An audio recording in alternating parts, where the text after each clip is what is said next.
नारोवाल का railway station, वहाँ दो अजनबी मुसाफिर, जिनमें एक यंग लड़का खूबसूरत, दूसरी गरीब मुफलिस, फिर एक बच्चे की माँ और बेवा औरत जो है वो, यानी इन दोनों की शादी हो जाती है। ये कैसे होती है? सारे मुसाफिर उसके अंदर शरीक होते हैं, वहीं निकाह होता है, वहीं रुखसती होती है। जानिए इस वीडियो के अंदर। अस्सलाम वालेकुम रहमतुल्लाहि व बरकातहू। मेरे मोअज़्ज़ज़ नाज़रीन, नारोवाल के रेलवे स्टेशन के ऊपर यानी सुबह 4 बजे के वक्त जो है एक यानी औरत बैठी हुई है परेशानी की हालत के अंदर। बच्चा करीब से जो गुज़रता है ना, खाने पीने की चीज़ें ले के जाने वाले जो लोग हैं, पापड़ वाले, निमको वाले, नाश्ते वाले, हर बंदे की तरफ जो है ना वो हाथ बढ़ाता है और माँ पकड़ के पीछे कर लेती है।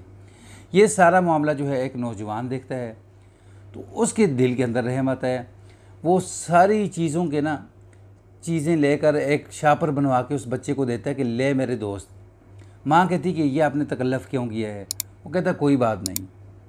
तो पूछता है कि नौजवान फिर चले जाता है, जाके देखता है कि औरत के चेहरे के ऊपर बहुत ज़्यादा परेशानी है, बहुत ज़्यादा कोई परेशान लग रही है। फिर उसके करीब आकर बैठता है, पूछता है कि आप मुझे परेशान नज़र आ रही हैं, मसला क्या है, मुझे बता सकती हैं आप? वो कहती कि मैंने जाना है लाहौर, तो मेरे पास किराए के पैसे नहीं। वो कहता है टेंशन ना लो, मेरे वाले डब्बे के अंदर जगह है, तो मैं आपको साथ ले जाऊंगा, कोई मसला नहीं। तो जब ट्रेन आती है तो ट्रेन के अंदर औरत जो है उसी लड़के के पीछे, एहसान के पीछे जो है वो चल पड़ती है। तो उसके डब्बे के अंदर उसकी सीट के ऊपर जाकर बैठ जाती है। फिर कहती है कि मेरे पास तो किराया भी नहीं है, मुझे टिकटी जो है वो उतार देगा। उसने कहा कोई आप टेंशन ना लो, सब कुछ हो जाएगा। टिकटी आता है, सारी सूरत हाल बताता है और उसे पैसे निकाल के देते हैं, टिकट उसका लेते हैं। तो औरत कहती है कि ये तो यहाँ तो सर्दी बहुत ज़्यादा है। तो वो हंस के कहता है कि लगता है कि ये पहली मर्तबा ना यानी एसी देखा है इसने।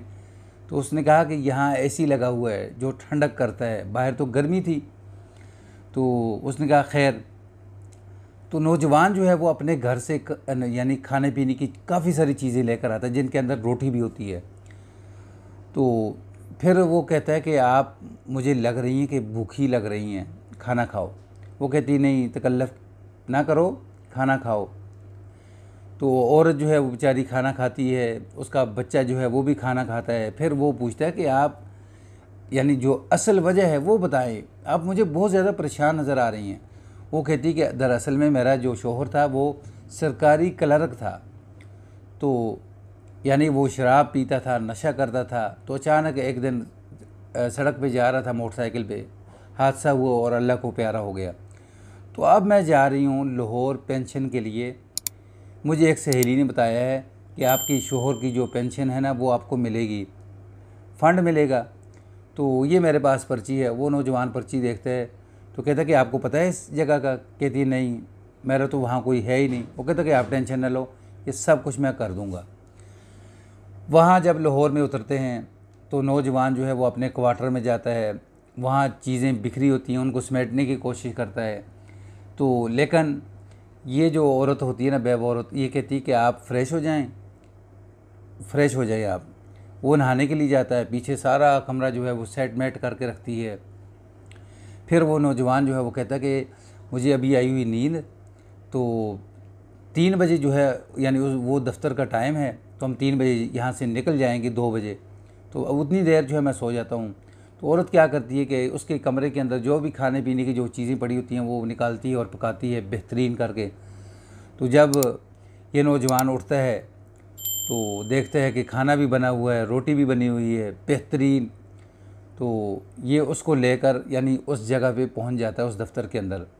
जब उस दफ़्तर में पहुंचता है तो दफ़्तर वाले कहते हैं कि जी यानी इस नाम के तो उन्होंने कोई नाम ही नहीं लिखवाया हुआ अपनी यानी औरत का, यानी उन्होंने तो अपने एक वालिद का और अपने भाई का नाम लिखाया था। वो बेचारी जो उम्मीद थी वो टूट चुकी है। फिर लड़का जो है वो कहता कि आप टेंशन न लें, यानी अल्लाह बेहतर करेगा। वो फिर यानी अदालत का दरवाज़ा खटखटाता है तो अदालत से भी मायूसी होती है। फिर वो यानी औरत जो है उसको बिल्कुल नाउम्मीद होकर बैठ जाती है। तो इसी तरह करते करते उसके पास, नौजवान के पास, उसका हफ्ता जो है वो हो जाता है उसी के कमरे के अंदर, उसी के घर के अंदर रहते हुए। तो एक दिन वो नौजवान कहता है कि क्यों ना हम इसको रिश्ते के अंदर बदल लें, इसको हम रिश्ते का नाम दे दें। तो वो औरत कहती है आप क्या कहना चाहते हैं? पता है आपको मैं बेवा हूँ, मेरे पास बच्चा भी है, यानी आप उसको कबूल करोगे? तो उसने हंस के कहा कि इस बच्चे के साथ हफ्ता हो गया, मेरा अब दिल लग चुका है, तो ऐसे ही लगता है जैसे हमारा अपना है। तो उसने कहा कि मैंने अपने घर वालों से बात भी कर ली है, मेरे घर वाले रिश्ता ढूंढते फिरते हैं, तो घर वाले मान भी गए हैं। तो घर वाले, दोनों घर वाले जो हैं, लड़की के घर वाले भी आते हैं, औरत के, तो इस नौजवान के घर वाले भी आते हैं। तो अब ये कहता है कि क्यों ना जहाँ हमारी मुलाकात हुई थी नारोवाल रेलवे स्टेशन के ऊपर, वहीं जाकर जो है वो हम सब रस्में जो हैं वहीं जाकर करें। फिर वहाँ लाहौर से बैठते हैं, नारोवाल यानी रेलवे स्टेशन में जाकर उतरते हैं। वहाँ जाकर नाजरीन जो मुसाफिर होते हैं वो इनके बराती होते हैं, वहीं ढाबे के ऊपर जो है वो बैठकर मौलवी साहब आते हैं, निकाह पढ़ाते हैं, दुआ करवाते हैं, दुआए खैर। वहीं रुखसती होती है, वहीं निकाह होता है, वहीं हल्की फुल्की चाय के साथ जो बिस्किट वगैरह केक वगैरह खिलाकर यही वलीमा होता है। सब कुछ ये करके दुआओं के साथ रुखसत कर दिया जाता है। ये यानी वाक़या स्टोरी सुनाने का मकसद ये है कि जो लोग नाउमीद होते हैं, नाउमीद हो जाते हैं, दिल तोड़ बैठते हैं, फिर अल्लाह के ऊपर यानी इतराज़ात करना शुरू कर देते हैं, तरह तरह की बातें करते हैं, तो उनके लिए बहुत बड़ा सबक है कि अल्लाह तबारक व तआला कहते हैं ला तक़नतू मिन रहमतिल्लाह, मेरी रहमत से नाउमीद ना होना। तो नाज़रीन वाक़या स्टोरी पसंद आए तो उसको आगे सदका जारिया समझकर शेयर भी कर देना। अस्सलामु अलैकुम रहमतुल्लाह।